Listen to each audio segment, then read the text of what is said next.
Viewers welcome back in our program जी doctor साहब अगले इशू तो पहले अपने दर्शकों दस दिए व्यूअर्स ਅਸੀਂ ਚਾਹਾਂਗੇ ਕਿ ਤੁਸੀਂ ਟੀਵੀ 84 ਦੇ ਚੈਨਲ ਜੋ YouTube ਤੇ ਚੱਲ ਰਿਹਾ ਹੈ ਇਸ ਟਾਈਮ ਲਾਈਵ ਤੁਸੀਂ ਉਸ ਨੂੰ ਵੱਧ ਤੋਂ ਵੱਧ ਦੇਖੋ और उसका जो समा है जो साडे प्रोग्राम का सचो सच का वो 7:30 तो लैके 9 बजे तक है और असीं ये भी चाहांगे कि यूट्यूब पर जाके TV 84 के चैनल नूं वध तो वध सबसक्राइब भी करो। Thank you so much. So keep watching TV 84 जी डॉक्टर साहब पहले सैगमेंट विच तुसीं जो इशू सी अज दा कि war of words between Pakistan and India on Kartarpur corridor साडे दर्शकों नूं पसंद आया होएगा आई होप। और जो अगला इशू है उस उपर तुहाडे विचार सुनने चाहांगे जी डॉक्टर साहब की कहना चाहोगे? देखो कैप्टन अमरिंदर हालां मेरा इहदा नां लैण नूं जी नहीं करदा जी क्योंकि ये भ्रष्टे हुए मूँह वाला भ्रष्टे खानदान दा और भ्रष्ट गल्लां इहदे मूँह चों निकलदियां ने पर कई बार इस किस्म दा जिहड़ा भौंकना हुंदा है किसी दा जिहदे च कि तुसीं आउट ऑफ कॉन्टैक्सट हर वार तुसीं अपने आकावां नूं अपने मालकां नूं और हिंदू तवियां नूं और मेजॉरिटी हिंदुआं नूं ये मैसेज दिओ कि मेरे तो वधिया कोई कुत्ता नहीं तुहाडा ते फिर ये कई बारी लगदा भी हुंदा है कि भी जिहड़े इस किस्म दे ने उन्हां दे कई बारी तुहानूं बुल सीने भी पैंदे ने और मैं ये देख रहा है कि भी एक पासे 34 साल बाद भी इंसाफ ना मिलना नवंबर 84 दी सिख नस्लकुशी नूं बीतिया 34 साल बीत गए ने सिख कौम और ईवन भारत की मेजॉरिटी कम्यूनिटी दे विच भी जिहड़े कोई जिहड़े ईमानदार ने घट्टो घट्ट इसलिए नहीं कि वो भारत नूं टुटदा देखना चाहुंदे ने सगों वो भारत नूं तगड़ा देखना चाहुंदे ने और ये महसूस करते हैं कि जे ये पालाबंदी जां पोलराइजेशन सिखां दे खिलाफ मुसलमानां दे ईसाइयां दे जो नीतियां हिंदू तवियां दियां ने ये भारत नूं तोड़ देगा भारत नूं बाल्कनाइज कर देगा तो वो भी इस गल नूं जिहड़ा बड़ी फोर्सफुली कहंदे ने कि भाई किवें राजीव गांधी और उहदी कॉटरी ने रोल अदा कीता और उन्हां दा ये कहना है कि भाई जे नवंबर 84 दे इस नरसंहार जिहदे लई नस्लकुशी लई शब्द हिंदी च इस्तेमाल हुंदे उस दे लई जिहड़े दोषी ने उन्हां नूं आइडेंटिफाई करके सज़ा याफ्ता कीता हुंदा तो फिर 1992 ਦੇ ਵਿੱਚ ਬਾਬਰੀ ਮਸਜਿਦ ਢਾਣ ਤੋਂ ਬਾਅਦ ਬਾਬਰੀ ਮਸਜਿਦ ਨਾ ਢਾਈ ਜਾਂਦੀ ਔਰ ਉਸ ਤੋਂ ਬਾਅਦ ਬੰਬਈ ਦੇ ਵਿੱਚ ਜਿੰਨੇ ਹਜ਼ਾਰਾਂ ਮੁਸਲਮਾਨਾਂ ਦਾ ਕਤਲੇਆਮ ਕੀਤਾ ਗਿਆ ਔਰ ਜਦੋਂ ਅਸੀਂ ਮੋਦੀ ਦੇ ਪਾਵਰ ਚ ਆਉਣ ਦੀ ਗੱਲ ਕਰਦੇ ਹਾਂ 2002 ਚ ਫਿਰ ਗੁਜਰਾਤ ਚ ਹਜ਼ਾਰਾਂ ਮੁਸਲਮਾਨਾਂ ਦਾ ਬਹੁਤ ਸਾਰਿਆਂ ਨੂੰ ਇਹ ਭੁੱਲ ਜਾਂਦਾ ਹੈ ਕਿ 1992 ਚ ਸ਼ਿਵ ਸੈਨਾ ਨੇ ਅੱਗੇ ਹੋ ਕੇ ਬੰਬਈ ਦੇ ਵਿੱਚ ਮੁਸਲਮਾਨਾਂ ਦਾ ਕਤਲੇਆਮ ਕੀਤਾ ਕਮਿਸ਼ਨ ਵੀ ਬਣੇ ਉਹਦੇ ਚੋਂ ਤਾਂ ਕੀ ਨਿਕਲਣਾ ਸੀ ਲੇਕਿਨ ਸ਼ਿਵ ਸੈਨਾ ਨੇ ਮਹਾਰਾਸ਼ਟਰ ਦੇ ਵਿੱਚ ਆਪਣੀ ਪੋਲੀਟੀਕਲ ਪਾਵਰ ਬਿਲਡ ਕਰ ਲਈ ਔਰ ਉਹ ਸਰਕਾਰ ਦਾ ਹਿੱਸਾ ਬਣਨੇ ਸ਼ੁਰੂ ਹੋ ਗਏ ਸੋ ਜ਼ਾਹਰ ਹੈ ਕਿ ਵੀ ਕਾਂਗਰਸ ਦੇ ਇਸ ਐਕਸਪੈਰੀਮੈਂਟ ਨੂੰ ਜਿਹੜਾ ਉਹਨਾਂ ਨੇ ਸਿੱਖਾਂ ਦੀ ਨਸਲਕੁਸ਼ੀ ਦੇ ਨਾਲ ਕੀਤਾ ਰਾਜੀਵ ਗਾਂਧੀ 3/4 ਬਹੁਮਤ ਦੇ ਨਾਲ 3/4 ਮੈਜੋਰਟੀ ਦਸੰਬਰ 1984 ਚ ਪਾਰਲੀਮੈਂਟ ਦੇ ਵਿੱਚ ਪਹੁੰਚੇ ਹੁਣ ਡਾਇਸਪੋਰਾ ਸਿੱਖਾਂ ਨੇ ਆਪਣੇ ਸਿਰ ਤੇ ਲਿਆ ਕਿ ਵੀ ਅਸੀਂ ਇਹਨਾਂ ਨੂੰ ਟਿਕ ਕੇ ਬਹਿਣ ਨਹੀਂ ਦੇਣਾ ਹੈ ਭਾਵੇਂ ਰਾਜੀਵ ਗਾਂਧੀ ਮਰਿਆ ਕੁੱਤੇ ਦੀ ਮੌਤ ਉਹਦਾ ਜਿਵੇਂ ਹੁੰਦਾ ਵੀ ਝਾੜੂ ਦੇ ਨਾਲ ਇਕੱਠਾ ਕੀਤਾ ਕਿਉਂਕਿ ਇੰਨੀ ਦੂਰ ਤੱਕ ਫੈਲਿਆ ਸੀ ਹੋਰ ਵੀ ਨਾਲ ਉੱਡ ਗਏ ਪਤਾ ਨਹੀਂ ਕਿਹਦੇ ਚੀਥੜੇ ਕਿਹਦੇ ਨਾਲ ਜਿਹੜੇ ਨੇ ਇਹਦੇ ਨਾਲ ਜੋੜੇ ਲੇਕਿਨ ਇਹ ਸਿੱਖ ਕੌਮ ਜਿਹੜੀ ਕਿ ਅਸੀਂ 18ਵੀਂ ਸਦੀ 'ਚ ਘੱਲੂਘਾਰਿਆਂ ਚੋਂ ਦੂਸਰਿਆਂ ਚੋਂ ਗੁਜ਼ਰ ਕੇ ਵੀ ਜਿੱਥੇ ਸਾਨੂੰ ਕਦੇ ਆਪਣਾ ਦੋਸਤ ਨਹੀਂ ਭੁੱਲਿਆ ਹੈ ਜੇ ਸ਼ੇਰ ਮੁਹੰਮਦ ਖਾਨ ਮਲੇਰਕੋਟਲੇ ਦੇ ਨਵਾਬ ਨੇ ਹਾਂ ਦਾ ਨਾਰਾ ਮਾਰਿਆ ਤੇ ਉਹ ਸਾਨੂੰ ਈਵਨ 47 ਦੇ ਪਾਗਲਪਨ ਦੇ ਦੌਰ 'ਚ ਵੀ ਜਿਹੜੇ ਬਿਲਕੁਲ ਪਾਗਲਾਂ ਵਾਂਗ ਬਿਹੇਵ ਕਰ ਰਹੇ ਸੀ ਫਿਰਕੂ ਹਿੰਸਾ ਦੇ ਵਿੱਚ ਉਹਨਾਂ ਨੂੰ ਵੀ ਯਾਦ ਸੀ ਕਿ ਵੀ ਨਹੀਂ ਇਹਨਾਂ ਦਾ ਨੁਕਸਾਨ ਨਹੀਂ ਕਰਨਾ ਅੱਜ ਵੀ ਮਲੇਰਕੋਟਲਾ ਵਸਦਾ ਹੈ ਉੱਥੇ ਲੱਖਾਂ ਮੁਸਲਮਾਨ ਰਹਿੰਦੇ ਨੇ ਔਰ ਇਸੇ ਤਰ੍ਹਾਂ ਅਸੀਂ ਕਦੇ ਵੀ ਜੇ ਹੁਣ ਅਸੀਂ ਕਰਤਾਰਪੁਰ ਕੋਰੀਡੋਰ ਦੀ ਗੱਲ ਕਰਕੇ ਹਟੇ ਜਿਹੜਾ ਇਹ ਜੈਸਚਰ ਹੈ ਔਰ ਇਹ ਕਦੇ ਵੀ ਸਿੱਖਾਂ ਨੂੰ ਨਹੀਂ ਭੁੱਲੇਗਾ ਇਮਰਾਨ ਖਾਨ पाकिस्तान की हिस्टरी किवें की तब्दीली अगों लियाते ने उन्हां दा की मुकाम होएगा ये समा दसेगा लेकिन ये कोई शक नहीं है कि उन्होंने अपना जिहड़ी थां है साडे इतिहास दे विच एक उस हमदर्द दोस्त वाली बना लई और मैं अज ही उत्थे एक होर बड़े उन्हां दा पिछों संसारपुर दे पिंड दे नाल उन्हां दा संबंध चौधरी साहब जलंधर दे नेड़े दे उन्हां दी फैमिली आई सो उन्हां दे नाल मैं गलबात कर रहा सी जी मैं कहा जी कई चीज़ां ਜਿਨ੍ਹਾਂ ਦਾ ਇੱਕ ਮਿਸਟਿਕ ਜਾਂ ਇੱਕ ਰੂਹਾਨੀ ਤਾਲੁਕਾਤ ਹੁੰਦਾ ਹੈ ਕਿ ਗੁਰੂ ਨਾਨਕ ਸਾਹਿਬ ਨੇ ਕਰਤਾਰਪੁਰ ਸਾਹਿਬ ਵਸਾਇਆ, ਲਗਭਗ 18 ਸਾਲ ਉੱਥੇ ਉਹ ਰਹੇ ਜੋਤੀ ਜੋਤ ਸਮਾਨ ਤੋਂ ਪਹਿਲਾਂ। ਉੱਥੇ ਉਹਨਾਂ ਨੇ ਇਵੇਂ ਹੀ ਸੀ ਜਿਵੇਂ ਰਿਆਸਤ ਮਦੀਨਾ ਦਾ ਜਿਹੜਾ ਹੈ ਉਸ ਦੇ ਵਿੱਚ ਇੱਕ ਸਾਰੀ ਇੱਕ ਸਾਂਝ ਸੀ ਹਰ ਇੱਕ ਦੇ ਲਈ ਜੀ। ਤੇ ਇੱਥੋਂ ਹੀ ਕਰਤਾਰਪੁਰ ਸਾਹਿਬ ਤੋਂ ਗੁਰੂ ਸਾਹਿਬ ਪਾਕਪਟਨ ਗਏ, ਜਿੱਥੇ ਜਿਹੜੇ ਨੇ ਬਾਬਾ ਫਰੀਦ ਗੰਜ ਸ਼ਕਰ ਜਿਨ੍ਹਾਂ ਤੋਂ ਉਹਨਾਂ ਦਾ ਸਿਲਸਿਲਾ ਸ਼ੁਰੂ ਹੋਇਆ, ਗੱਦੀ ਸ਼ੁਰੂ ਹੋਈ, ਉਸ ਦੇ ਉੱਤੇ ਜਿਹੜੇ ਨੇ ਗੁਲਾਮ ਫਰੀਦ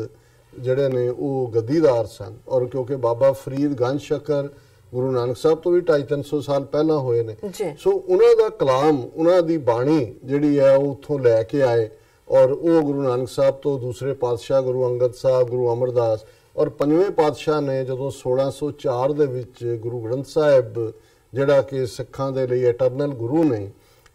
ਇਸ ਨੂੰ ਉਹਨਾਂ ਨੇ ਫਾਈਨਲ ਸ਼ੇਪ ਦਿੱਤੀ ਤੇ ਬਾਬਾ ਫਰੀਦ ਜੀ ਦਾ ਕਲਾਮ ਵੀ ਉਹਦੇ ਵਿੱਚ ਸ਼ਾਮਲ ਕੀਤਾ, ਜਿਹਨੂੰ ਸਿੱਖ ਜਿਹੜੇ ਨੇ ਬਹੁਤ ਪਿਆਰ ਦੇ ਨਾਲ, ਔਰ ਉਹਦੇ ਵਿੱਚ ਇੱਕ ਜਿੱਥੇ ਰੂਹਾਨੀਅਤ ਹੈ ਹੀ ਹੈ, ਸਾਰੀ ਬਾਣੀ ਰੂਹਾਨੀਅਤ ਹੈ, ਪਰ ਠੇਠ ਪੰਜਾਬੀ ਔਰ ਉਹ ਸਾਰੇ ਦਾ ਜਿਹੜਾ ਇੰਪੈਕਟ ਹੈ ਅਸੀਂ ਮਹਿਸੂਸ ਕਰਦੇ। ਔਰ ਮੈਂ ਇਹ ਸੋਚ ਹੀ ਰਿਹਾ ਸੀ, ਮੈਂ ਕਿਹਾ ਵੀ ਇਹ ਵੀ ਕਈ ਵਾਰ ਰੂਹਾਨੀਅਤ ਦੀ ਗੱਲ ਅੱਗੇ ਤੁਰਦੀ ਹੈ ਕਿ ਅੱਜ ਇਮਰਾਨ ਖਾਨ ਸਾਹਿਬ ਜਿਨ੍ਹਾਂ ਦੀ ਅਹਿਲੀ ਹੈ, ਧਰਮ ਪਤਨੀ ਜਾਂ ਵਾਈਫ, ਉਹ ਉਸ ਬਾਬਾ ਫਰੀਦ ਦੀ ਗੱਦੀ ਦੇ ਉੱਤੇ ਹੀ ਜਿਹੜੇ ਨੇ ਉਸ ਦੇ ਜਿਹੜੇ ਨੇ ਉਹ ਗੱਦੀਦਾਰ ਨੇ, ਔਰ ਹੁਣ ਤਾਂ ਉਹ ਬਿਲਕੁਲ ਪਰਦੇ 'ਚ ਹੁੰਦੇ ਨੇ। ਔਰ ਦੂਸਰੇ ਸੋ ਜਿਹੜੀ ਬਾਬਾ ਫਰੀਦ ਦੀ ਸਾਂਝ ਹੈ, ਬੇਸ਼ੱਕ ਜਿਵੇਂ ਮੈਂ ਕਿਹਾ ਵੀ ਐਫਰਟ ਦੁਆਵਾਂ 70 ਸਾਲ ਦੀਆਂ, ਐਫਰਟ 20 ਸਾਲ ਦਾ ਪਾਕਿਸਤਾਨ ਦੀਆਂ ਮੁਖਤਲਿਫ ਹਕੂਮਤਾਂ ਦਾ, ਲੇਕਿਨ ਕਿਤੇ ਨਾ ਕਿਤੇ ਮੇਰੇ ਮਨ ਦੇ ਵਿੱਚ ਖਿਆਲ ਆਇਆ, ਮੈਂ ਕਿਹਾ ਕਿ ਵੀ ਉਹੀ ਜਿਹੜੀ ਕਦੇ ਗੁੱਡਵਿਲ ਕਰਤਾਰਪੁਰ ਸਾਹਿਬ ਤੋਂ ਪਾਕਪਟਨ ਜਾ ਕੇ ਗੁਰੂ ਸਾਹਿਬ ਨੇ ਲਿਆ ਕੇ ਹਮੇਸ਼ਾ ਨੇ ਜਦੋਂ ਸਿੱਖ ਆਪਣਾ ਸਿਰ ਝੁਕਾਉਂਦਾ ਹੈ, ਮੱਥਾ ਟੇਕਦਾ ਹੈ, ਜਿੱਥੇ ਗੁਰੂ ਸਾਹਿਬ ਦੀ ਬਾਣੀ ਦੇ ਅੱਗੇ ਅਸੀਂ ਸਿਰ ਝੁਕਾਉਂਦੇ ਹਾਂ, ਉੱਥੇ ਬਾਬਾ ਫਰੀਦ ਦੇ ਅੱਗੇ ਰੋਜ਼ਾਨਾ,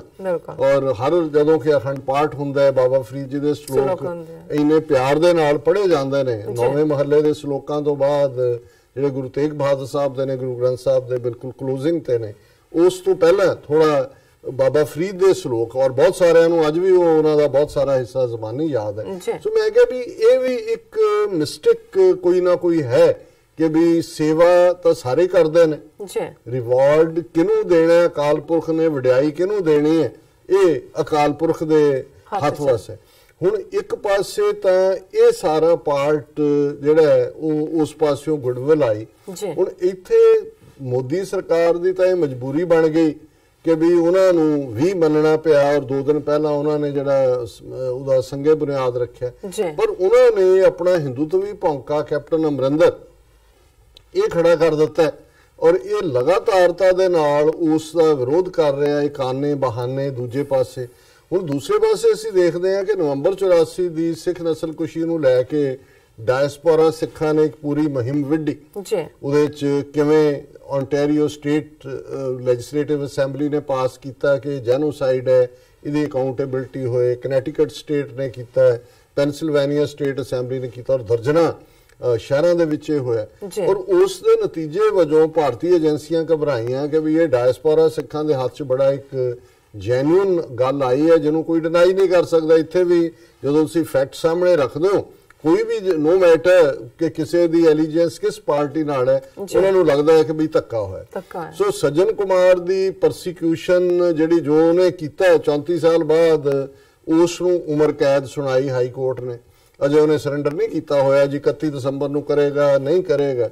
ਪਰ ਨਾਲ ਦੀ ਨਾਲ ਈਵਨ ਪੰਜਾਬ ਔਰ ਦਿੱਲੀ ਦੇ ਸਿੱਖਾਂ 'ਚ ਵੀ ਇੱਕ ਮੂਵਮੈਂਟ ਖੜੀ ਹੋ ਗਈ ਕਿ ਵੀ ਗੱਲ ਹੁਣ ਇਹ ਸੱਜਣ ਕੁਮਾਰ ਤੱਕ ਨਹੀਂ ਹੈ, ਸਾਰੇ ਹੀ ਕਾਤਲ ਇਨਕਲੂਡਿੰਗ ਰਾਜੀਵ ਗਾਂਧੀ ਜਿਹਨੇ ਇਹ ਸਾਰਾ ਪਲਾਨ ਕੀਤਾ, ਇਹਨਾਂ ਨੂੰ ਵੀ, ਔਰ ਦਲ ਖਾਲਸਾ ਨੇ ਜਿਵੇਂ ਮੰਗ ਕੀਤੀ ਹੈ ਕਿ ਰਾਜੀਵ ਗਾਂਧੀ ਦੇ ਖਿਲਾਫ ਡੈਥ ਟ੍ਰਾਇਲ ਚਲਾਇਆ ਜਾਏ। ਔਰ ਜ਼ਾਹਰ ਹੈ ਕਿ ਵੀ ਲੁਧਿਆਣੇ ਦੇ ਨੇੜੇ ਤਿਬਰੀ ਪਿੰਡ ਜਿਹੜਾ ਚੌਂਕ ਦੇ ਵਿੱਚ 2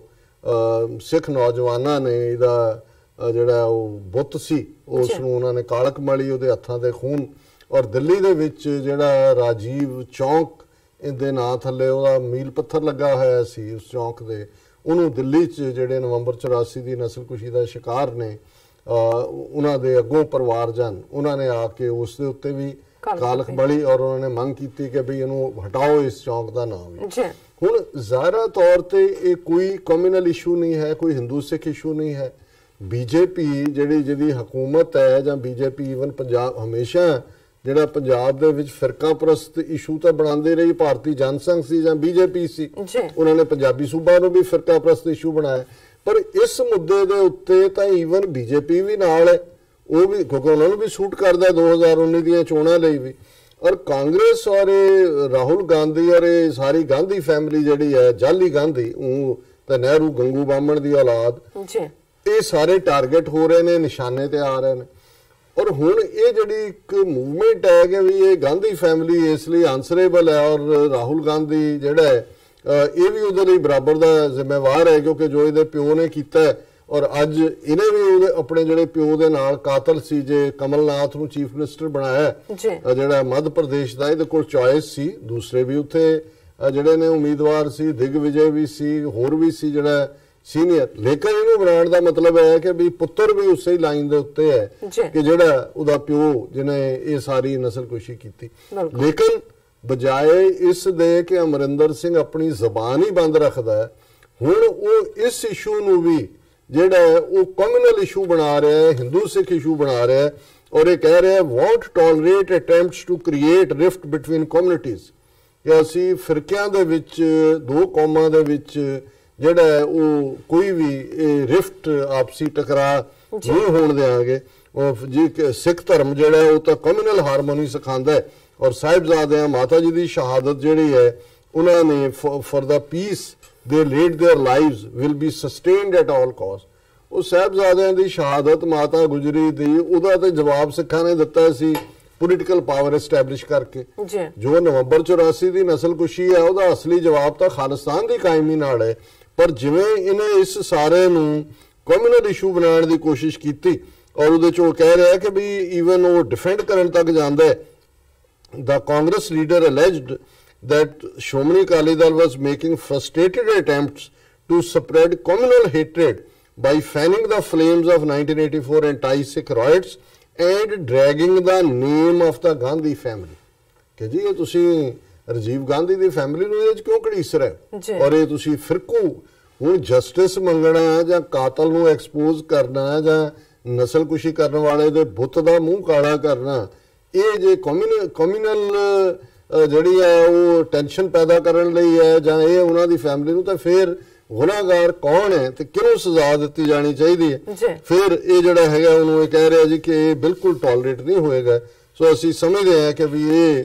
ਵਫਾਦਾਰ ਕੁੱਤਾ ਬਣ ਕੇ ਜਿਹੜਾ ਉਹ ਹਿੰਦੂ ਤਵੀਆਂ ਦਾ ਜਿਹੜਾ ਕੰਮ ਬੀਜੇਪੀ ਵਾਲੇ ਖੁਦ ਨਹੀਂ ਕਰ ਸਕਦੇ,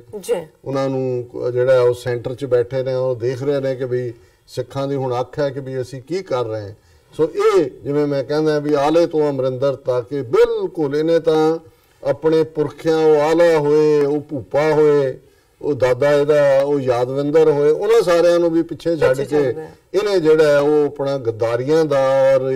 ਮੀਰ ਜ਼ਾਫਰ ਦੀ ਔਲਾਦ ਜਿਹੜਾ ਉਸ ਹੱਦ ਤੱਕ ਜਾ ਕੇ ਇਹ ਆਪਣੀ ਕੌਮ ਦੇ ਨਾਲ ਧਰੋਹ ਕਮਾ ਰਿਹਾ, ਇਸ ਬਾਰੇ ਕੋਈ ਸ਼ੱਕ ਸ਼ੁਬਾ ਨਹੀਂ। ਬਿਲਕੁਲ ਡਾਕਟਰ ਸਾਹਿਬ ਇੱਥੇ ਨੇ ਅਪਡੇਟ ਬ੍ਰੇਕ ਤੋਂ ਪਹਿਲਾਂ ਅਸੀਂ ਦਰਸ਼ਕਾਂ ਦੇ ਸਰੋਤਿਆਂ ਨੂੰ ਅਪੀਲ ਤੇ ਬੇਨਤੀ ਕਰਦੀ ਹੈ ਵੀਅਰਸ, ਜਿਸ ਤਰ੍ਹਾਂ ਕਿ ਤੁਸੀਂ ਜਾਣਦੇ ਹੋ ਕਿ ਟੀਵੀ 84 ਮਨੁੱਖੀ ਹੱਕਾਂ ਦਾ ਪਹਿਰੇਦਾਰ ਹੈ। ਟੀਵੀ 84 ਸਿੱਖਾਂ, ਕਸ਼ਮੀਰੀਆਂ ਦੇ ਭਾਰਤੀਆਂ ਨੌਰਥ ਸਟੇਟਾਂ ਦੇ ਲੋਕਾਂ ਦੇ ਸਵੈਨੇ ਦੇ ਹੱਕਾਂ ਦਾ ਹਾਮੀ ਹੈ। ਅਸੀਂ ਚਾਹਾਂਗੇ ਕਿ ਤੁਸੀਂ ਟੀਵੀ 84 ਦੀ ਚੜ੍ਹਦੀ ਕਲਾ ਲਈ ਵੱਧ ਤੋਂ ਵੱਧ ਡੋਨੇਟ ਕਰੋ। ਡੋਨੇਟ ਕਰਨ ਲਈ ਸਾਡੀ ਵੈਬਸਾਈਟ tv84.tv ਤੇ ਜਾ ਕੇ ਪੇਪਲ ਦੀ ਵਰਤੋਂ ਕਰਕੇ ਵਨ ਟਾਈਮ ਡੋਨੇਟ ਕਰ ਸਕਦੇ ਹੋ, ਮੰਥਲੀ ਡੋਨੇਟ ਵੀ ਕਰ ਸਕਦੇ ਹੋ। ਤੁਸੀਂ ਟੀਵੀ 84 ਦੇ ਨਾਮ ਤੇ ਚੈੱਕ ਬਣਾ ਕੇ ਸਾਨੂੰ ਮੇਲ ਵੀ ਕਰ ਸਕਦੇ ਹੋ ਸਾਡੇ ਇਸ ਪਤੇ ਤੇ 36-01 37th avenue Long Island City, New York 11101 USA, ਜਾਂ ਫਿਰ ਤੁਸੀਂ ਸਾਨੂੰ ਫੋਨ ਰਾਹੀਂ ਵੀ ਸੰਪਰਕ ਕਰ ਸਕਦੇ ਹੋ ਸਾਡੇ ਫੋਨ ਨੰਬਰ ਤੇ 5164060694। Thank you so much. ਇਹ ਵੀ ਦੱਸਦੀ ਹੈ ਕਿ ਤੁਹਾਡੀ ਹੀ ਮੰਗ ਤੇ